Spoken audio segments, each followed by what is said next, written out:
जय श्री राम। फिर वही कथा मैंने वारा क्षेत्र में अपने गुरुजी से सुनी, परंतु उस समय मैं लड़कपन के कारण बहुत बेसमझ था।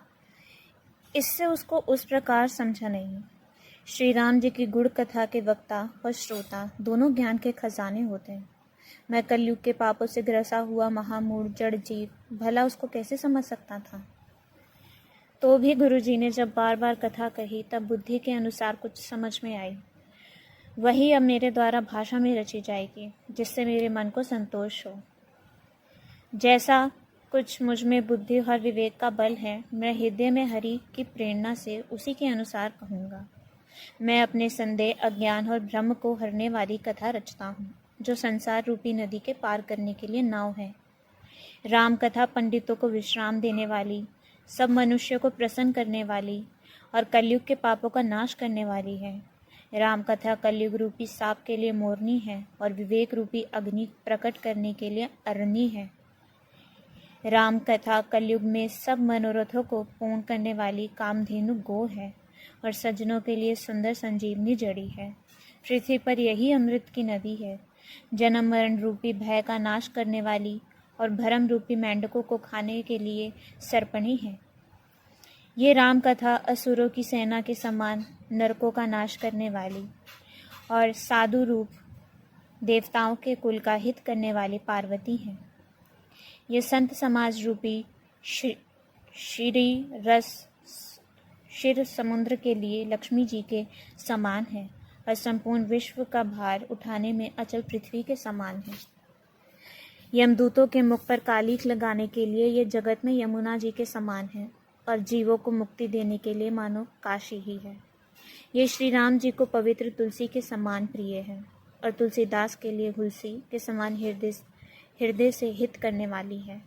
ये राम कथा शिव जी को नर्मदा जी के समान प्यारी है। ये सब सिद्धियों की तथा सुख संपत्ति की राशि है। सद्गण रूपी देवताओं के उत्पन्न और पालन पोषण करने के लिए माता अदिति के समान है। श्री रघुनाथ जी की भक्ति और प्रेम की परम सीमा सी है। तुलसीदास जी कहते हैं कि राम कथा मंदाकिनी नदी है, सुंदर चित्रकूट है और सुंदर स्नेही वन है, जिसमें श्री सीताराम जी विहार करते हैं। श्री रामचंद्र जी का चरित्र सुंदर चिंतामणि है और संतों की सुबुद्धि रूपी स्त्री का सुंदर श्रृंगार है। श्री रामचंद्र के गुण समूह जगत का कल्याण करने वाले और मुक्ति, धन, धर्म और परम धाम के देने वाले हैं। ज्ञान, वैराग्य और योग के लिए सद्गुरु है और संसार रूपी भयंकर रोग का नाश करने के लिए देवताओं के वैद्य के समान है। ये श्री सीताराम जी के प्रेम के उत्पन्न करने के लिए माता पिता है और संपूर्ण व्रत, धर्म और नियमों के बीज हैं। पाप, संताप और शोक का नाश करने वाले तथा इस लोक और परलोक के प्रिय पालन करने वाले हैं।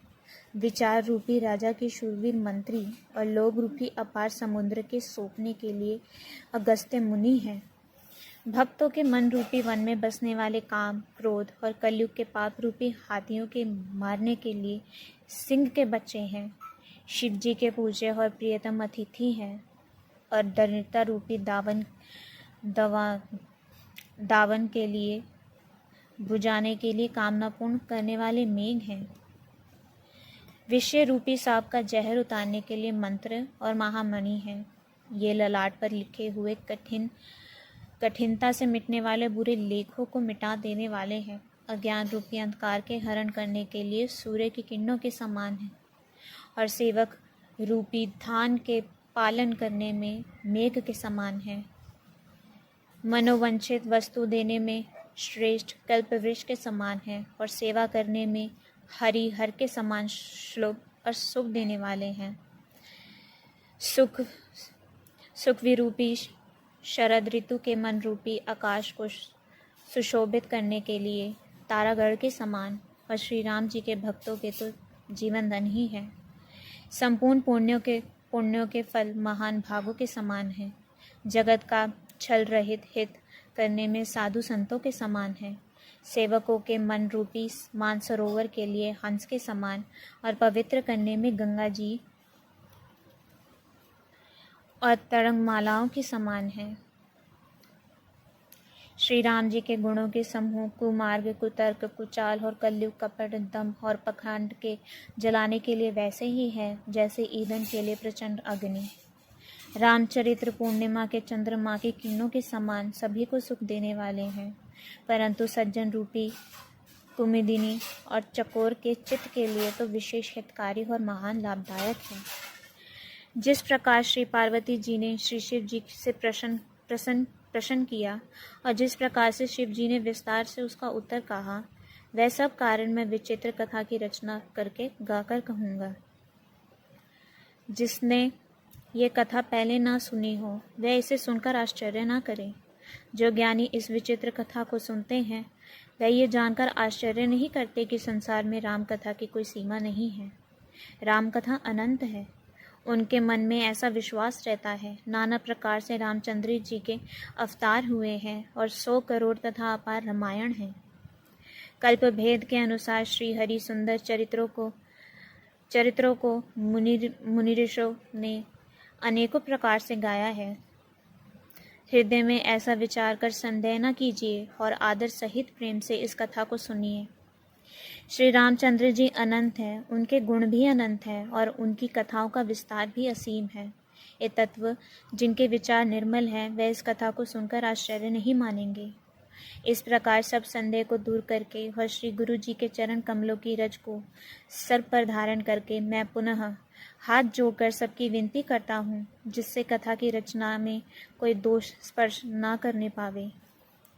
अब मैं आदर पूर्वक श्री शिव जी को सर नवार कर श्री रामचंद्र जी के गुणों की निर्मल कथा कहता हूँ। श्री हरि के चरणों पर सिर रखकर मैं इस कथा का आरंभ करता हूँ। चैत्र मास की नवमी तिथि मंगलवार को श्री अयोध्या जी में ये चरित्र प्रकाशित हुआ, जिस दिन श्री राम जी का जन्म होता है। वेद कहते हैं कि उस दिन सारे तीर्थ वहाँ चले आते हैं। असुर, नाग, पक्षी, मनुष्य, मुनि और देवता सब अयोध्या जी में आकर श्री रघुनाथ जी की सेवा करते हैं। बुद्धिमान लोग जन्म का महोत्सव मनाते हैं और श्री राम जी की सुंदर कीर्ति का गान करते हैं।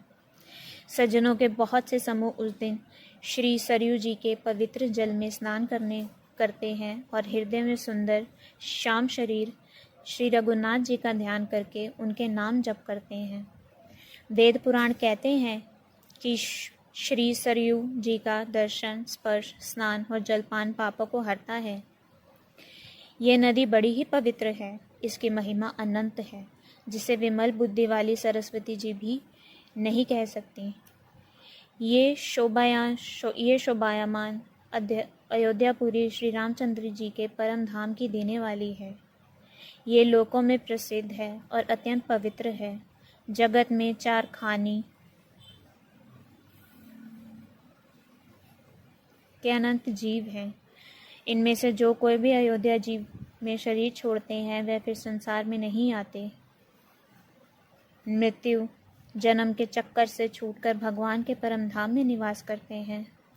इस अयोध्यापुरी को सब प्रकार से मनोहर, सब सिद्धियों को देने वाली और कल्याण की खान समझकर मैंने इस निर्मल कथा का आरंभ किया, जिसके सुनने से काम, मद और दम नष्ट हो जाते हैं।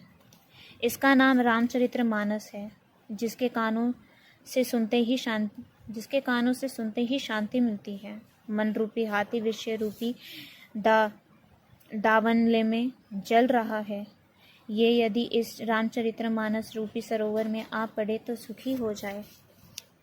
ये रामचरितमानस मुनियों का प्रिय है। इस सुहावने और पवित्र मानस की शिव जी ने रचना की।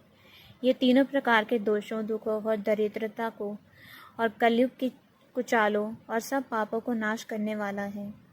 श्री महादेव जी ने इसको रचकर अपने मन में रखा था और सुअवसर पाकर पार्वती जी से कहा। इसी से शिव जी ने इसको अपने हृदय में देखकर और प्रसन्न होकर इसका सुंदर रामचरितमानस नाम रखा। मैं उसी सुख देने वाली सुहावनी राम कथा को कहता हूँ। हे सज्जनों, आदरपूर्वक मन लगाकर इसे सुनिए। ये रामचरितमानस जैसा है, जिस प्रकार बना है और जिस हेतु में जगत से इस प्रकार रचा हुआ, अब वही सब कथा में श्री उमा महेश्वर का स्मरण करके कहता हूँ। श्री शिव जी की कृपा से उसके हृदय में सुंदर बुद्धि का विकास हुआ, जिससे ये तुलसीदास श्री रामचरितमानस का कवि हुआ। अपनी बुद्धि के अनुसार तो वह इसे मनोहर ही बनाता है, किंतु फिर भी हे सज्जनों, सुंदर चित्त से सुनकर इसे आप सुधार लीजिए। सुंदर बुद्धि भूमि है, हृदय ही उसमें गहरा स्थान है। वेद पुराण समुद्र हैं और साधु संत मेघ हैं। वह श्री राम जी के सुयश रूपी सुंदर, मधुर, मनोहर और मंगलकारी जल की वर्षा करते हैं। सगुण लीला को तो विस्तार से वर्णन करते हैं। वही राम सुयश रूपी जल की निर्मलता है, जो मल का नाश करती है, और जिस प्रेमा भक्ति का वर्णन नहीं किया जा सकता, वही इस जल की मधुरता और सुंदर शीतलता है। वह जल सत्कर्म रूपी धान के लिए हितकर है, और श्री राम जी के भक्तों को तो जीवन ही है।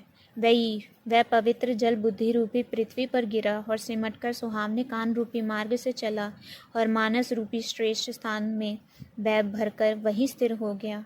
वहीं पुराना होकर सुंदर, रुचिकर, शीतल और सुखदायी हो गया। इस कथा में बुद्धि से विचार कर जो 4 अत्यंत सुंदर और उत्तम संवाद रचे हैं, वही इस पवित्र और सुंदर सरोवर के 4 मनोहर घाट हैं।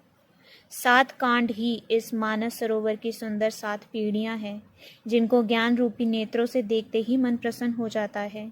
श्री रघुनाथ जी की निर्गुण और निर्बाध महिमा का जो वर्णन किया जाएगा, वही इस सुंदर जल की अथाह गहराई है।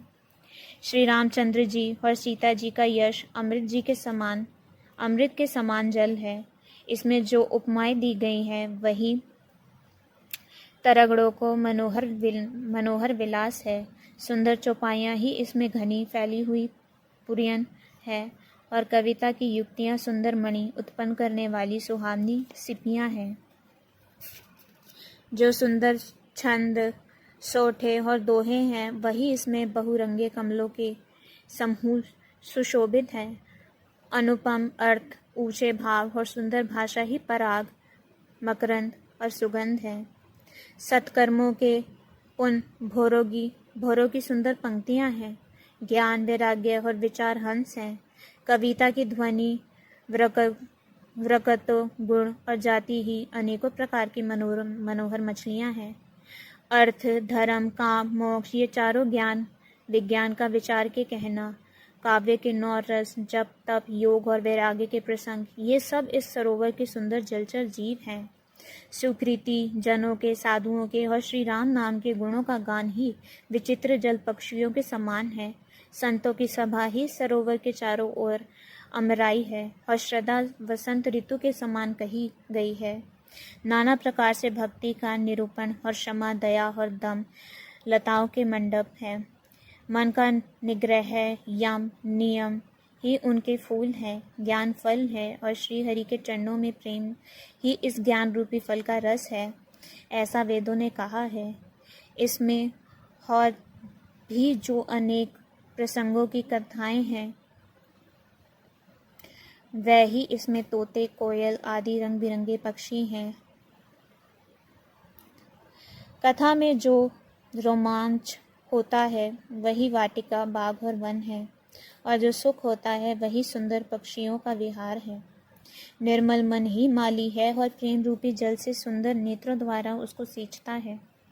जो लोग इस चरित्र को सावधानी से गाते हैं, वही इस तालाब के चतुर रखवाले हैं, और जो स्त्री पुरुष सदा आदर पूर्वक इसे सुनते हैं, वही इस सुंदर मानस के अधिकारी उत्तम देवता हैं। जो अति दुष्ट और विषय हैं, और वह अभागे, बगुले और कौवे हैं, जो इस सरोवर के समीप नहीं जाते, क्योंकि यहाँ घोगे, मेंढक और सरोवर के समान विषय रस की नाना कथाएं नहीं हैं। इसी कारण बेचारे कौवे और बगुले रूपी विषयी लोग यहाँ आते हुए हृदय में हार मान जाते हैं, क्योंकि इस सरोवर तक आने में कठिनाइयाँ बहुत हैं। श्री राम जी की कृपा बिना यहाँ नहीं आया जाता। घोर कुसंग ही भयानक बुरा रास्ता है। उन कुसंगियों के वचन ही बाघ, सिंह और सांप हैं। घर के कामकाज और गृहस्थी के भांति भांति के जंजाल ही अत्यंत दुर्गम बड़े बड़े पहाड़ हैं। मोह, मद और मान ही बहुत से बिहड़ वन हैं, और नाना प्रकार के कुतर्क ही भयानक नदियाँ हैं। जिनके पास श्रद्धा रूपी राह खर्च नहीं है और संतों का साथ नहीं है, जिनको श्री रघुनाथ जी प्रिय नहीं है, उनके लिए यह मानस अत्यंत ही अगम है। यदि कोई मनुष्य कष्ट उठाकर वहां तक पहुंच भी जाए तो वहां जाते ही उसे नींद रूपी जूड़ी आ जाती है। हृदय में मुरब्बता रूपी बड़ा कड़ा जाड़ा लगने लगता है, जिससे वहां जाकर भी वह अभागा स्नान नहीं कर पाता। उससे उस सरोवर में स्नान और उसका जलपान तो किया नहीं जाता, वही अभिमान सहित लौट आता है। फिर यदि कोई उससे पूछने आता है तो वह सरोवर की निंदा करके उसे समझाता है। ये सारे विघ्न उसको नहीं व्यापते। जिसे श्री रामचंद्र जी की सुंदर कृपा की दृष्टि से देखते हैं, वही आदरपूर्वक इस सरोवर में स्नान करता है और महान भयानक त्रिताप से नहीं जलता। जिसके मन में श्री रामचंद्र जी के चरणों में सुंदर प्रेम है, वह इस सरोवर को कभी नहीं छोड़ते। हे भाई, जो इस सरोवर में स्नान करना चाहे वह मन लगाकर सत्संग करे। ऐसे मानस सरोवर को हृदय के नेत्रों से देखकर और उसमें गोता लगाकर कवि की बुद्धि निर्मल हो गई।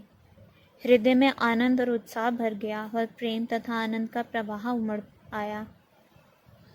उससे वह सुंदर कविता रूपी नदी बह निकली, जिसमें श्री राम जी का निर्मल यश रूपी जल भरा है। इसका नाम सरयू है और जो संपूर्ण सुंदर मंगलों की जड़ है। लोकमत और वेदमत इसके दो सुंदर किनारे हैं। ये सुंदर मानस सरोवर की कन्या सरयू नदी बड़ी पवित्र और कलयुग के पाप रूपी तिनकों को और वृक्षों को जड़ से उखाड़ फेंकने वाली है। तीनों प्रकार के श्रोताओं का समाज ही इस नदी के दोनों किनारों पर बसे हुए पूर्वे गांव और नगर हैं, और संतों की सभा ही सब सुंदर मंगलों की जड़ अनुपम अयोध्या जी हैं। सुंदर कीर्ति रूपी सुहावनी सरयू जी राम भक्ति रूपी गंगा जी में जा मिली। छोटे भाई लक्ष्मण सहित श्री रामचंद्र जी युद्ध का पवित्र यश रूपी सुहावना महानंद सोन उसमें आ मिला। दोनों के बीच में भक्ति रूपी गंगा जी की धारा ज्ञान है और वैराग्य के सहित शोभित हो रही है। ऐसी तीनों तोपों को डराने वाली ये त्रिमुहावनी नदी राम स्वरूप रूपी समुद्र की ओर जा रही है। इसका मूल मानस है और ये गंगा जी में मिली है, इसलिए ये सुनने वाले सज्जनों के मन को पवित्र कर देगी। इसके बीच बीच में जो भिन्न भिन्न प्रकार की विचित्र कथाएं हैं, वह ही मानो नदी के तट आसपास वन और बाग हैं। श्री पार्वती जी और शिव जी के विवाह के बराती इस नदी में बहुत प्रकार के असंख्य जलचर जीव हैं। श्री रघुनाथ जी के जन्म की आनंद बधाइयाँ ही इस नदी के भंवर और तरंगों की मनोहरता है। चारों भाइयों के जो बाल चरित्र हैं, वह ही इसमें खिले हुए रंग बिरंगे बहुत से कमल हैं। महाराज श्री दशरथ जी तथा उनकी रानियों और कुटुंबियों के सत्कर्म ही भ्रमर और जल पक्षी हैं। श्री सीता जी के स्वयंवर की जो सुंदर कथा है, वही इस नदी में सुहावनी छवि छा रही है। अनेकों सुंदर विचारपूर्ण प्रश्न ही इस नदी के नावे हैं और इसके विवेक युक्त उत्तर ही चतुर केवट हैं। इस कथा को सुनकर पीछे जो आपस में चर्चा होती है, वही इस नदी के सहारे सहारे चलने वाली यात्रियों का समाज शोभा पा रहा है। परशुराम जी का क्रोध इस नदी की भयानक धारा है और श्री रामचंद्र जी की श्रेष्ठ वचन ही सुंदर बंधे हुए घाट है। भाइयों सहित श्री रामचंद्र जी के विवाह का उत्साह ही इस कथा नदी की कल्याणकारिणी बाढ़ है, जो सभी को सुख देने वाली है।